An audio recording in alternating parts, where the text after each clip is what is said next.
Okay guys, let's get started. First thing I'm going to do is clean this up a little bit. As you can see, the dust collection on this thing is horrible. We're going to try to make that a little bit better today.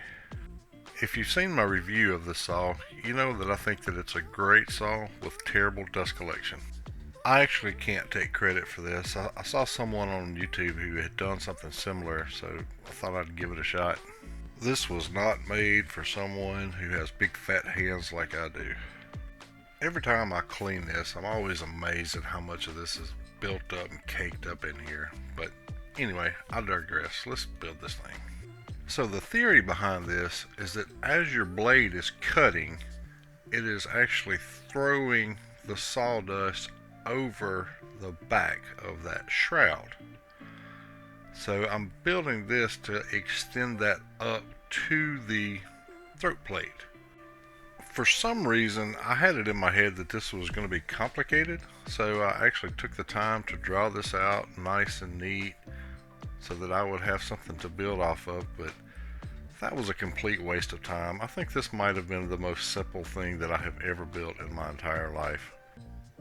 Wah, wah, wah. Okay, new step one, learn to read a tape measure. So while you're here, go down there and hit that subscribe button. You know you want to. Everyone is doing it. It's free. It's easy. It's just a little click. Go ahead. I don't know about you guys, but these quick little shop upgrade projects, these are some of my favorite things to do in the shop. You know, we get so bogged down trying to create products and try to do things that people will like, or for family or friends or money or whatever, but to just get out here and just play around in the shop, do whatever we want to do, this is really a good change of pace. I think everyone should do this more often. And in case you're wondering what the towel is for, it's just so you guys can see what I'm doing better. One of the main reasons why I have this YouTube channel is just the fact that I love woodworking and I love talking about woodworking. The problem is, I don't really know anyone who enjoys woodworking at all. So when I talk to people, they just kind of look at me like I'm stupid. So leave me a comment below. Let me know what your favorite thing to do in the shop is. Let me know if you have the same problems with finding people to talk to about woodworking.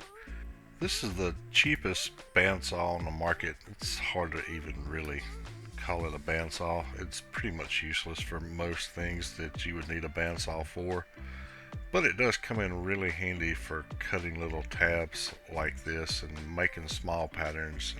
And oops, don't tell anybody I did that. So what was I saying?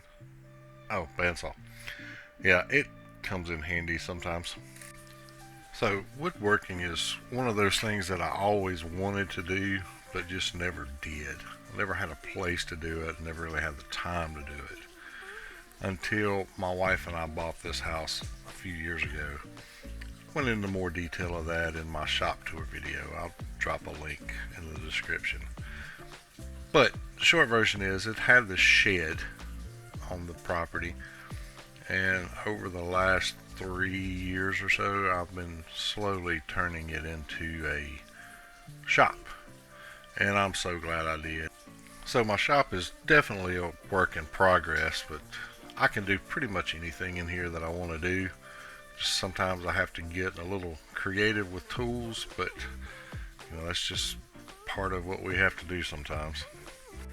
Up until recently, I wouldn't even have considered finishing this. I've even made jokes on my other videos about how I'll never finish anything in my shop. But I have been watching Shop Nation for a while, and he believes that your workspace has a huge influence on your mindset while you're in the shop, and I never really paid much attention to that until I built my drill charging station a couple of weeks ago. I'll drop a link to it in the description as well, but I really went overboard on it. Hit all the wires, made it look really nice, put a paddle switch on it, and now looking at it as I'm doing other things, it really does change your mindset. It makes you think. I don't know. It's hard to explain, but it definitely makes you look at things a little different in your shop. So even though this step may seem completely unnecessary, I think it might be the most important step of all. Okay, guys, let's make about 10 or so cuts real quick to see if this thing works. So this thing actually does work. Works better than I expected. It's not perfect. It's not going to make your saw as good as, say, a cabinet saw, but it does help a lot. It's strong enough. I've got it in there tight enough. Everything's glued. Everything's pin nailed. I feel confident with it being in there without causing any kind of a problem. Now the bad part about this, it's only going to work if your blade is at 90 degrees. It will not tilt at all. The whole purpose of the shroud being low, is that as your blade tilts, it still has room underneath the throat plate. Well, we've taken away that room.